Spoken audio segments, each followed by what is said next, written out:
Hello everyone, welcome back to Silicon Scholar. In today's video, we are going to learn about a very important topic in VLSI physical design. CMOS technology, its advantages, disadvantages, and the short channel effects. So, let's dive in it. Here, this video is all about CMOS in VLSI physical design. We will cover its advantages, disadvantages, short channel effects. Okay, let's start from basics.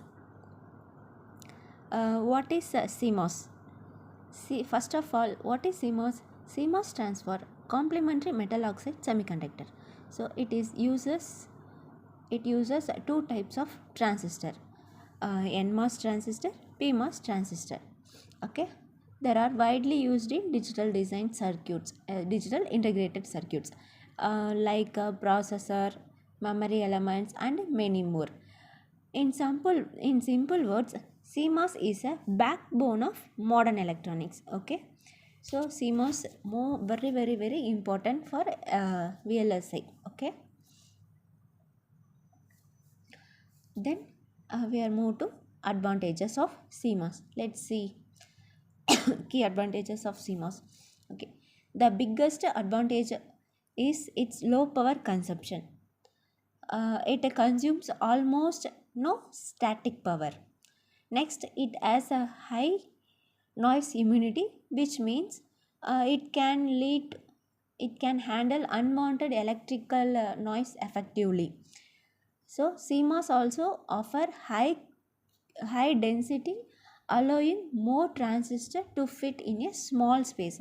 In small space, it allows a more number of transistor. Okay, it has good speed for digital applications, and almost importantly, it's scalable.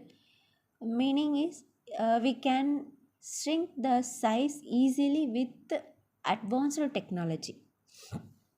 Then we move with disadvantages.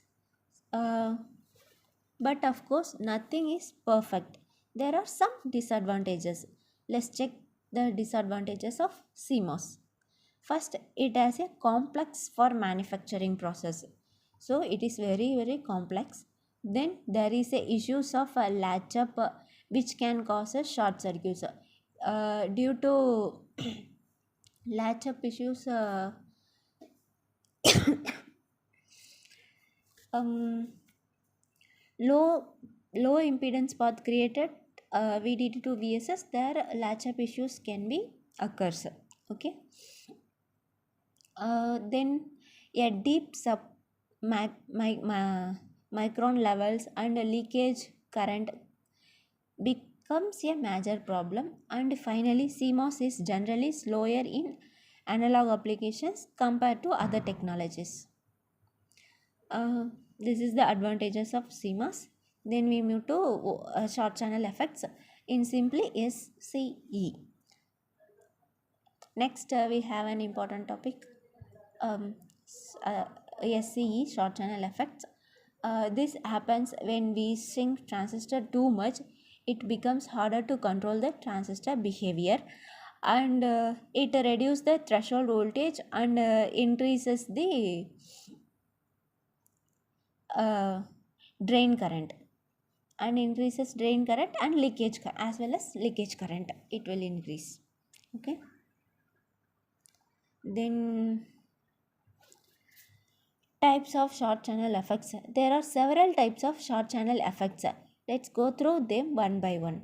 First, drain induced barrier lowering, or DIBL. In simply, they will say DIBL. Next, velocity saturation, where in velocity saturation, where carrier speed spots increasing behind a limit. Then next one is hot carrier injection, or hot carrier effect, they will say, which can damage the device over a time. Okay, this is the hot carrier injection or effect. Then threshold voltage roll off. For threshold voltage roll off, where threshold voltage decreased with shrinking size. Okay, with the sinking size, threshold voltage can be decreased. This is called threshold voltage roll off. And finally, punch off, where the drain and source regions merge, causes current to leak. Current leakage causes where the drain and source region merge.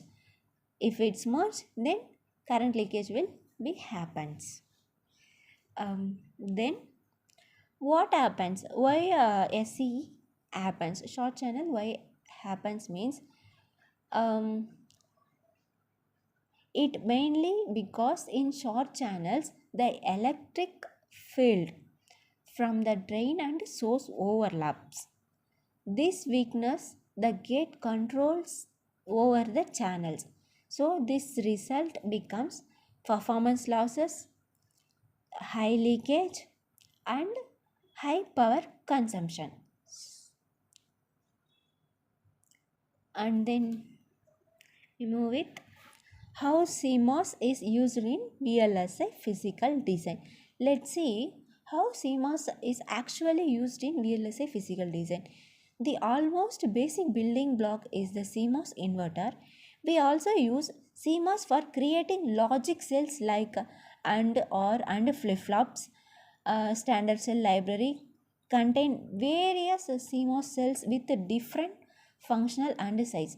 Standard cell library contains various CMOS cells with different functionalities and size. Okay, remember it.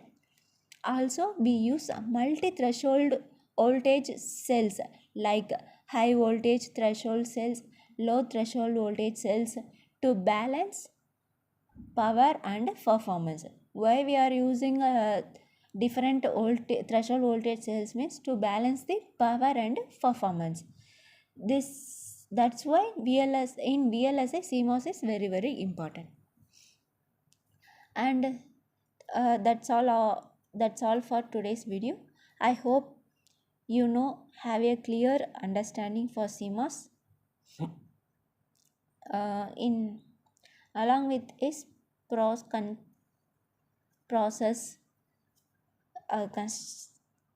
constructions and short channel effects. If you found this video helpful, please like and subscribe.